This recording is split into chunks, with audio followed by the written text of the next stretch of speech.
Have you ever reread a text 47 times because someone replied with K? Have you ever felt physically sick because someone changed their tone? Today's episode of ADHDiva, we're speaking about rejection sensitivity dysphoria and why it feels like emotional death. And we're going to talk about how to stop letting it run your life.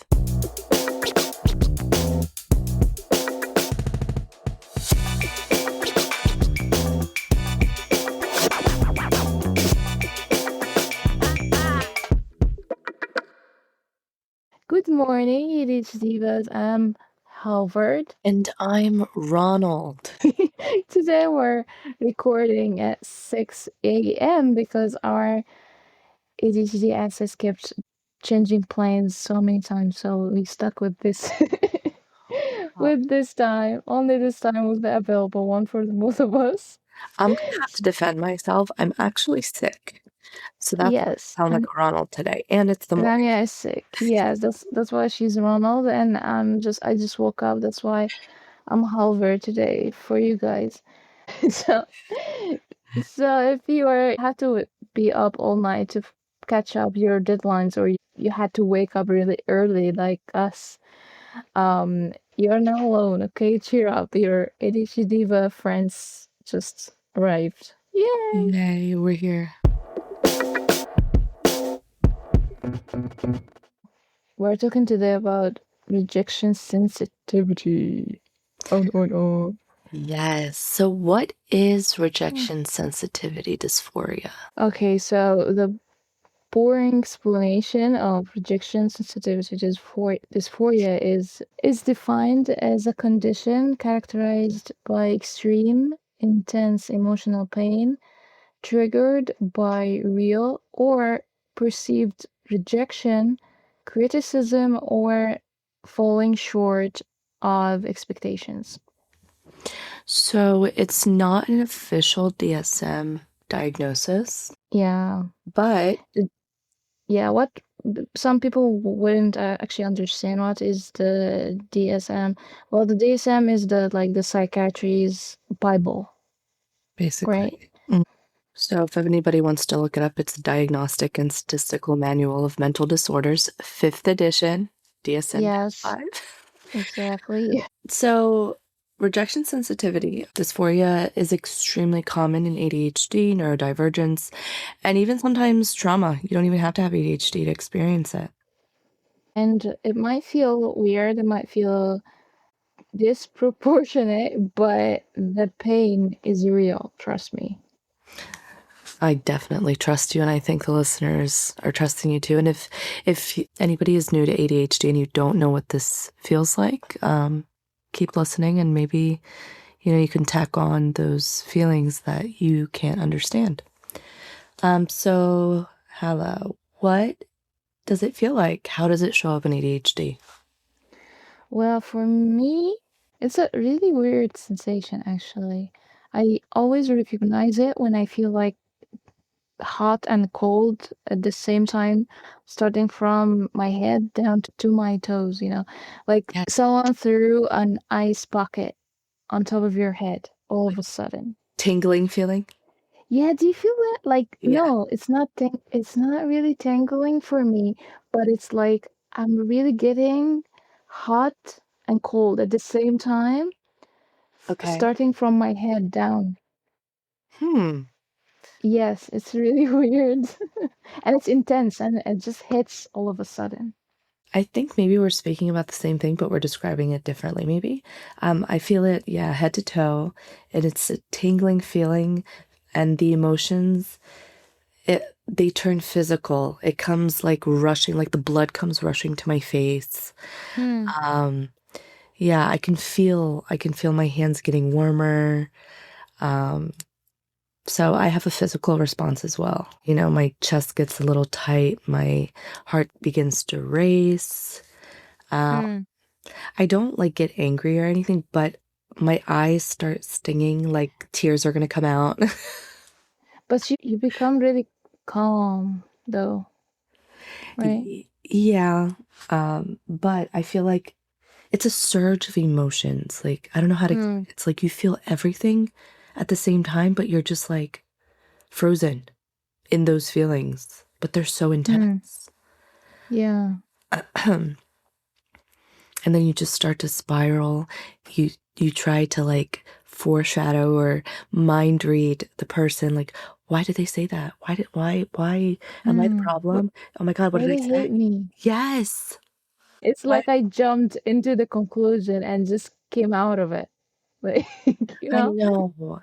And in that moment, do you know what I visualize? I see little Rania. Like, I'm an adult, but I see a Yeah. little girl, and you feel small and weak, and but in all honesty, it's not that we're weak, right?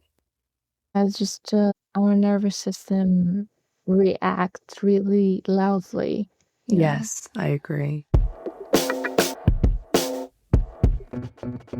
We want to give you a quick heads up. We are not doctors, therapists, or your personal ADHD coach. We're just two divas sharing our experiences, laughs, and lessons.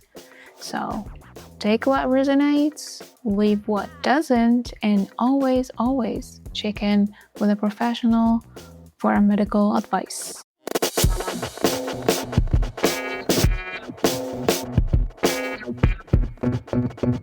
All right, so Hala, how does RSD show up in everyday life? So day to day, what would a situation look like where RSD would present itself? Well, it happens if someone doesn't invite you somewhere, for example, you figure it out, Mhm. the person invited everyone but you. Have that Yes. ever Did that ever happen to you before? No, because if you No. were relevant, I would have been invited. If you did not invite me, Yeah. you were obviously not relevant enough. Yes, the same for me as well. I was never the only one who's not invited, but if I feel like I found myself that one of the people was not invited, I will Mhm. feel like, okay, it's their loss. Because I know Exactly. probably at this time I will be doing something else really fun or even relax and have fun as well. So it's Yeah. like, it's your loss, buddy. And knowing you, like, she is the life of the party. I wouldn't even understand why anybody wouldn't want to invite you. They're lost, like you said. You too, I Thank swear. you.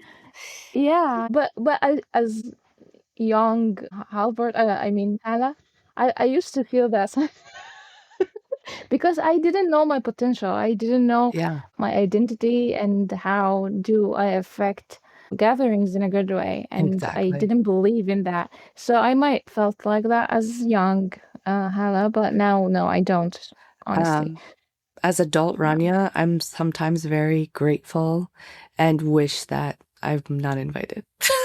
But Yes, the relief of missing out, you know? oh, and relaxing at home. The opposite of the FOMO. The relief Exactly. of missing out. Yes. That's me now too as well. See, I love But the that. one, yeah, me too. But the one that affects me really bad is if your partner sounds annoyed Mhm. or sounds off because we Same. have this set of tones, Same. and sometimes if one of us used a different tone Yep. that is not included in this set, it doesn't have to be like offensive tone or anything. It's just different. It feels Um, different. yes. Kind of like for example, if you're doing every day, like, good morning. And then one day it's just like, good morning. Yeah. They both aren't offensive, but like, good morning is so different than good morning. Yeah. Yeah. And Awful. actually, that's for the both of us, me and my husband. We Yeah. also both are RSDing together. Yeah. The couple that are RSDing together stay together. Yes, they do, because my husband and I do as well, and he's not ADHD. Um, Yeah. he'll notice mood shifts, tone shifts, Mm. but that's a part of marriage. Hey, by the way, go Mm. back and listen to our marriage podcast. Ah. Yeah. our marriage 2 episodes, we've covered it all, the Yes. bad side and the good side. But does your husband also ask for explanation? Because with Yeah. us, always ask like for explanation, and that's actually making our relationship really deep, because now we understand everything almost. Like he understands me deeply now, so he might, Yeah. like, if I change my tone, he will go like, "Are you mad because of blah blah blah blah?" And I was like, "Yes." Yeah. Does that happen with you as well? Yes. For me, so because like I'm very detail oriented with people. By the way, I love Mm. psychology. I love reading Mm. people. I love knowing why Same. people, yeah, why people do things the way they do them. Mm. So, I'll know exactly why my husband is upset or if he's upset. Hmm. With him, he's a little shaky, so I'm a little harder to read sometimes. But he'll Yeah. ask. Yeah, One of the things as well is when your boss gives you feedback, or any of your teammates, actually, because apparently some people don't understand how to constructively give feedback. exactly. And it's really bad to assume all the people know how to constructively give feedback. So, So, all of I've had, let's see, I've had two managers that I've absolutely loved, and one of them is my current one. My hmm, current one, I don't know, she's such a role model for me, but when she gives feedback, it's a little blunt. It's very professional, blunt. But when hmm, we're face to face, like on video, she feels like your best friend. But on in emails and like, messages, if like she's very blunt and very dry, and I'm like, it's okay. Because I remember how like she smiles, like her face, and how you know, um, she pulls you in. So I never take it to heart. I'm literally obsessed with her. She's amazing. So I think that yeah. you just have to like find some common ground because an amazing manager is an amazing manager, whether they're giving you that feedback in a Hmm. weird tone or not. You know what I'm saying? But there's a difference between blunt and destructively give feedback. For Yeah, true. example, to destructively give feedback means to attack the person and not tackle the problem. That's what I mean. So blunt is really important sometimes. Actually, Yeah, blunt it's is good. good. If Yeah. yeah, if it's she's like that all the time, but she's also professional and knows how to differentiate between attacking the person and Yeah. saying the feedback. That's good, actually. I would love to be like that one day as a boss, actually, Yeah. like blunt but also kind and good, skilled And even, person. Yeah. yeah, and even when I give constructive feedback to someone, I'm usually the one with the exclamation marks and the and the emojis and stuff because I know how it feels. That's why I don't think anybody takes me seriously. Yeah, if you feel like that might be too serious and Yeah. intense, just put so many emojis, so Yeah. it's like lighter. Yeah. And there were times where I'm a lead and our manager, so like like lead manager, super, Hmm. director.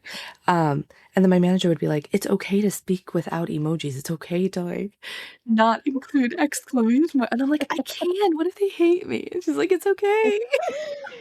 Because this is your personality, Renee. You're like cheer up if someone's did something like yay, and like your emotions are like your emotions are intense and good. You give good Yeah. vibe. You So do it as would well. be really weird to like type without emojis. That would be not you. That, or like you're medicated with the generic um medication, or the bad one. Yeah. Don't let me mention some pharmaceutical names. We don't want to do that because I'll get sued.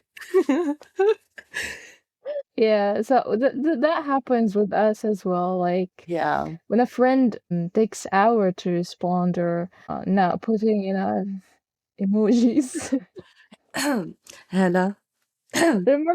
Yeah, remember we talked about that before. Like, are you mad because I you're listen. not you're freaking me out. You're not using any emojis. Yeah, and this just happened recently. I'm at the hair salon, right? But in this case, she was actually right. Like I was going through a rough time. I was very overstimulated, so much work, all this stuff happening. And I wasn't responding with emojis, but I like inserted an LOL here and there. She calls me up and she's like, "Hey, are you okay?" And I'm like, "Oh my God, how'd you know?" Get, Yeah, get you a friend like this. it wasn't that I don't feel RSDing from you not responding immediately because I don't do either, and we both are having ADHD, so we understand. Yeah. Like if I'm away from the phone for a while or not responding for a while, that doesn't mean that I'm avoiding, but You're busy. we are, yeah, we have ADHD, so sometimes we pile things up and And it's not even like just ADHD. As like a sane adult, you know, uh, everyone's busy. Everyone has their own stuff. So no, Hella is not, rejecting me as a friend. mm-hmm, She's up to her eyeballs in work, in life, in whatever. Um, and a lot of, neurotypicals, and it's really weird, like how we understand that, but a lot of neurotypicals don't get that. mm, yeah.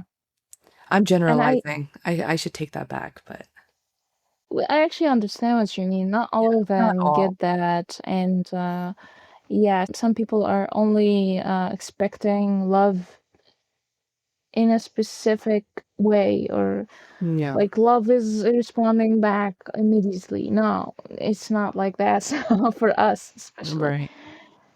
So yeah, I understand. The last one would be maybe social media engagement drops. Oh, that's That on. would be that would be really weird coming out from my mouth because I'm really not a social media person. So I feel like, oh, I don't care. Hi guys, it's me. It's me, the Yeah, one. it's Rania. It's me. Yeah, so when you guys like, you know, skip our videos and like not like or comment, it hurts my feelings and Yeah, you make Rania sad, guys, you this make me way. so So sad. don't do this, please. Please, like I want to be friends. Please. Right? But why ADHD makes RSD worse? Maybe because we struggle to regulate our feelings in general, Yes. not And just the rejection. So, exactly. And then when we have trouble regulating those emotions, our impulse control or lack thereof, oof. it kicks in. We can't, Mm, we start shooting out responses. We start, yeah. yeah, without even thinking those like millisecond responses, like boom, boom, boom, boom. And then you're like, why did you say that? Yeah, that's the story of my life as a kid. Exactly. When anybody's like, I wish I knew you when you were a kid, I was like, Oh, no, no. You don't want that. same. No, you don't. Because, like, my mother, I love her to death. She always gives me, like, the cold, hard truth. She tells me, she's like, Rania, like, and this was back in the day. Now I'm very, like, I've worked on it. She's like, your tongue slices, it cuts. You, yeah, she says it. And she's like, you need to work on it. And I completely agreed with her. And that's when, like, you need to work on this. I know it's hard. I Mm, know ADHD makes it more difficult, but it's something that, 1 millisecond can damage such a great relationship that took a lifetime mm, to build.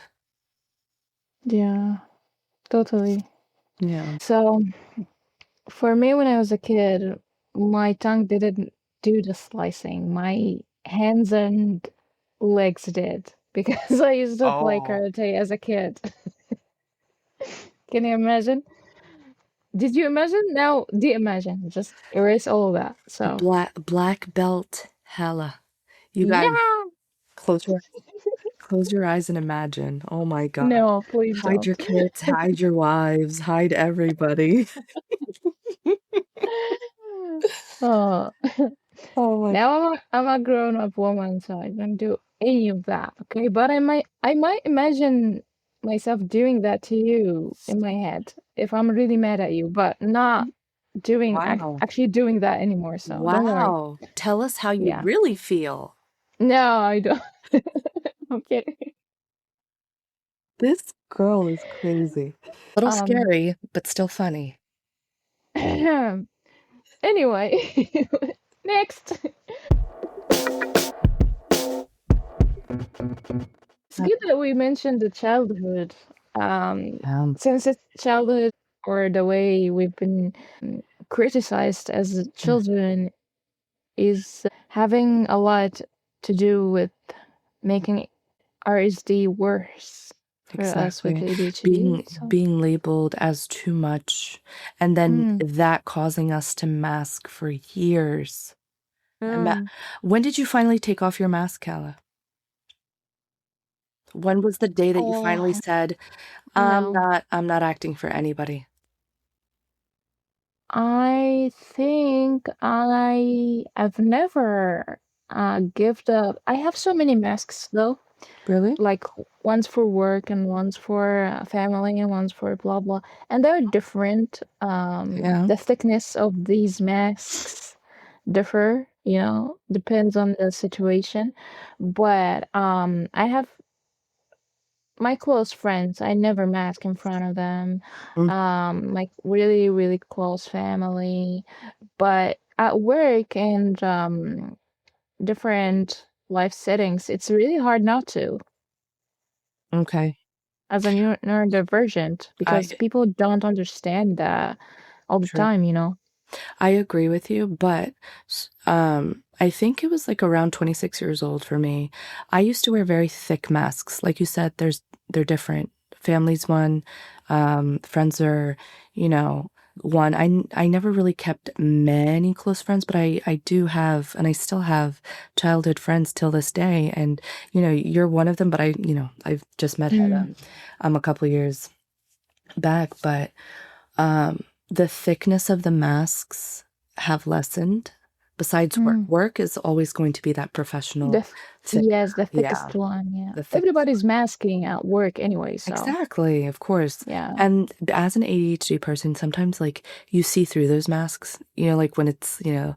a department meeting and you're looking at them and you're like, God, I know you have Homer Simpson slippers on right now. You're that guy, or huh? or SpongeBob Yeah. Yeah. underwear. Anyway, Yeah. yeah.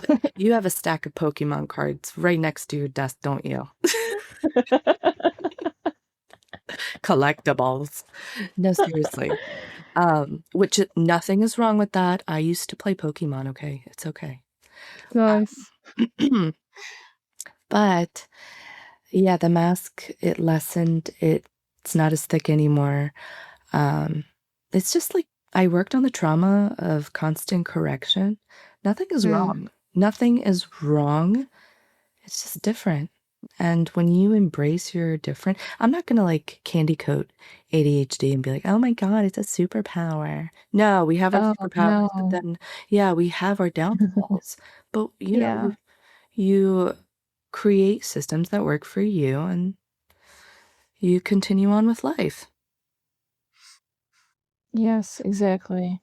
And also, I feel like everybody's having their own skills. Hmm. But for ADHD, the skills are really bright, but you get them once you really get to this happy place with your mindset and your life. Like, accepted your ADHD, you embraced the good side, and you've worked on yourself to manage your RSD, and Hmm. so you don't sabotage yourself, and then you moved on, and then the good and bright side kicks in. That's what Exactly. I feel, at least. So yeah. but it's easier said than done. And when you grow up being corrected more than praised, your brain starts scanning for rejection before it even happens. Yes, And there's small. that can even make you really miss the good things are happening in front of you. Exactly. When your brain is, I have this thing where it's like I challenge my brain. I thought that was like a normal, human response, but do you know that some people do not challenge their brains? You have to challenge your brain. For example, they hate me. Who said that? To yourself, say it. Who told you that?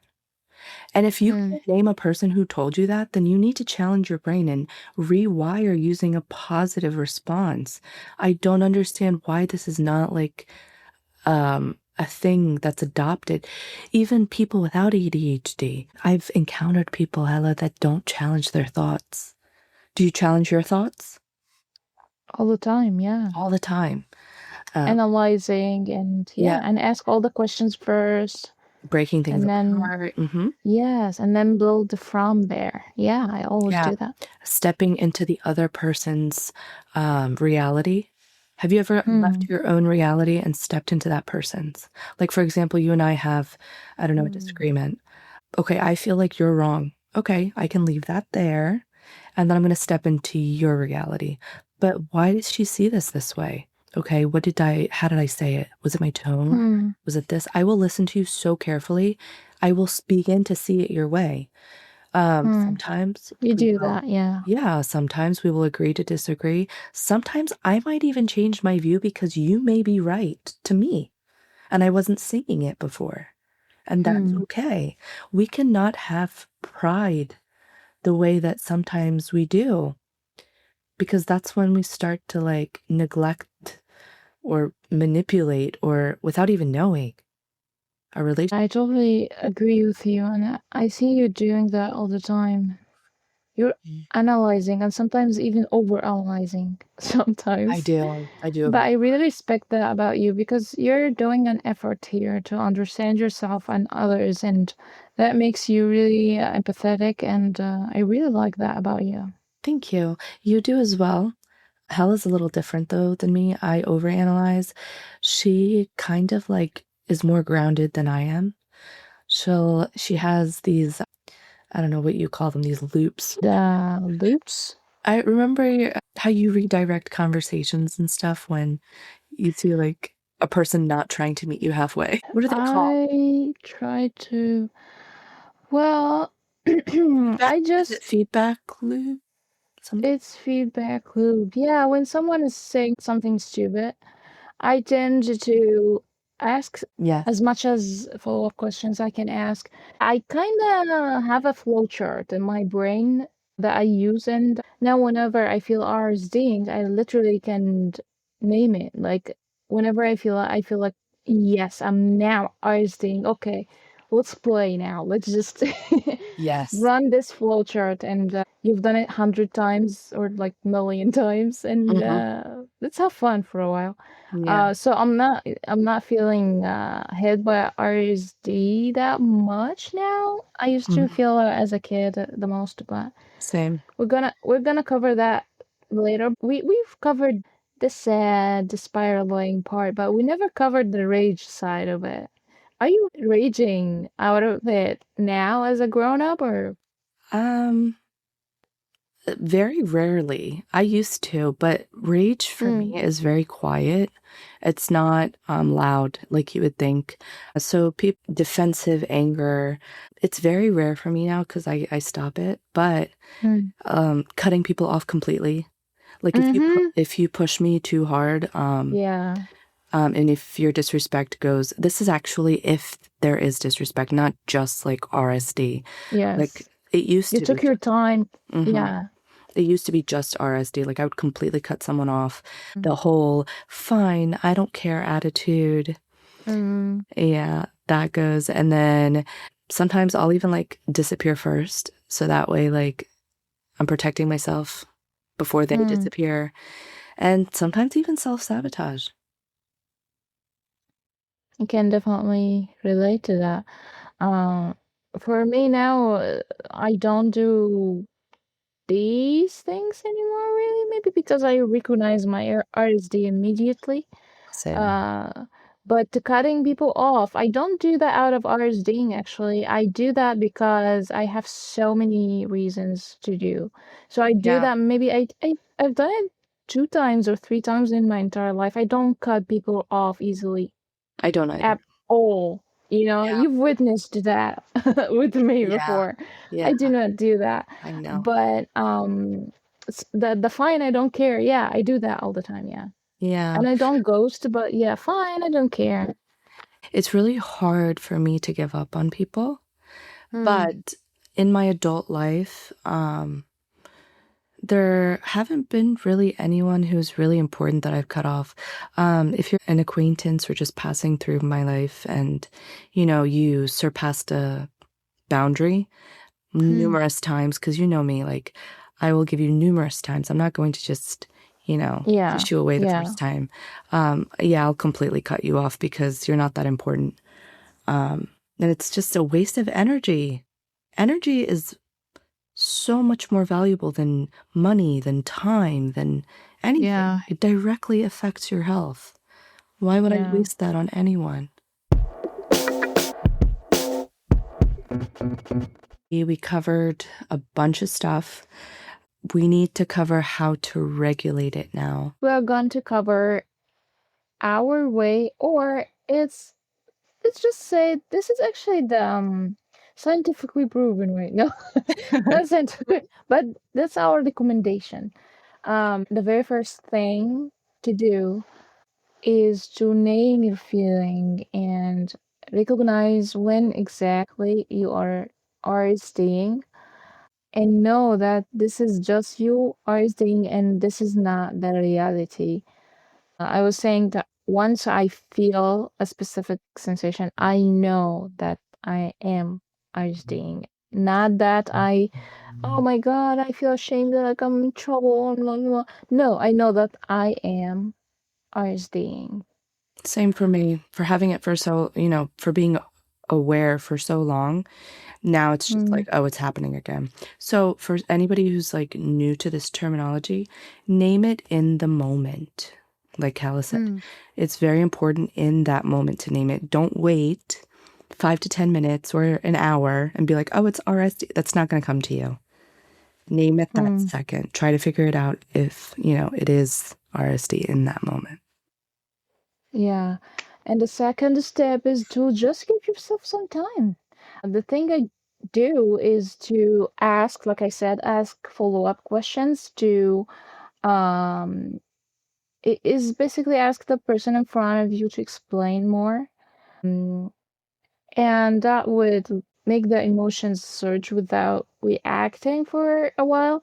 So you gather your thoughts and you think about it a little bit. Now, I want to touch base on one thing before we move. And Yeah, this is sure. the thing that you're going to mention. Before you ask those follow-up questions, be ready to like ask them without attacking. If you can't do that, Mm. then this is the next thing. Yeah, thinking and reacting are totally different Yeah, uh, functions. So we struggle with you know executive functions as well. So you don't try to do things at once.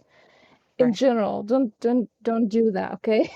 So you got to give yourself some time to let your emotions be lighter and then think about it. And exactly like Rania said, never speak or text while experiencing these intense emotions, Yes. because no response is better than a dysregulated response, right? Yeah, so delay your response. And next is ask for clarity, which Hella already Mhm. covered, instead of assuming the tone. Yeah, you can do that after giving yourself some time and think about it, and delaying your response and all of that. And for me, I do that just once I have the feeling. So I give myself the time, Yeah. to understand things, because 90% of the times I feel. I shouldn't feel this way in the first place because maybe I understood things in the wrong way or something, or the person in front of me sent the wrong message Right. without meaning it. So yeah, you got to ask for clarity, and next is to, you know, build rejection tolerance. Sometimes small rejections like yes and no questions. It's okay to have no's sometimes. It's all right. Yeah. In order to, well, to make it easier for you guys, sometimes it's really hard to just tell you to build rejection tolerance. Go out and just ask questions that you know will give you a no. I do that, I still do that. To continue building that rejection tolerance, I purposely ask questions that I know I will receive a no as an answer. Hmm. Like today, I want to go to Disneyland. I'm going to go to my husband and say, hey, let's go to Disneyland today. That's not possible. No. Okay. And the last point is to self-love. And we've covered that before in our Valentine's Day special. Um, get back to that to this one if you didn't do already. But yeah, it's really important to self-love and love your identity and separate rejection from identity or those bad thoughts, bad bullies like you're not lovable, you are not, you're dramatic or too much. Just kick those thoughts out of your system, and hopefully you'll be all right. And you're not too much, you're not dramatic. And just remember that rejection is a form of information. It's not a verdict. It does not identify you, it does not make you who you are. Take everything with a grain of salt. Don't don't just stick a label onto yourself or onto a situation just because your brain wants you to, or that's what safety feels like. Yeah. And if after all these steps you figured out that you are not actually RSD, but the person in front of you is just being rude and a jerk, just respond the way they deserve.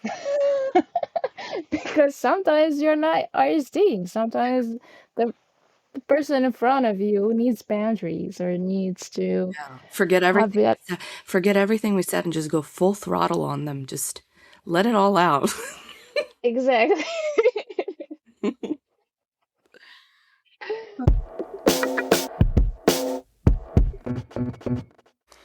All right, so before we wrap up today's episode, we want you to hear this very clearly. RSD does not mean you're broken or dramatic, and definitely it doesn't mean that you're unlovable. Yeah, this is how your nervous system learned to protect you. Just remember that this internal protection isn't the same as truth. Rejection sometimes hurts, but it is not a measure of your worth, and your worth is not up for debate. Learn to challenge your brain. If you take anything from this podcast, please take this. Learn to challenge your brain. Sometimes your brain will lie to you because it feels safe. Thank you guys for listening to us. And if this topic resonates, send it to an ADHDiva who needs to hear it as well. Comment your thoughts on our socials. Okay, send us a text or email for your feedback. Until That's it. next time. See you, divas. Bye bye. Bye.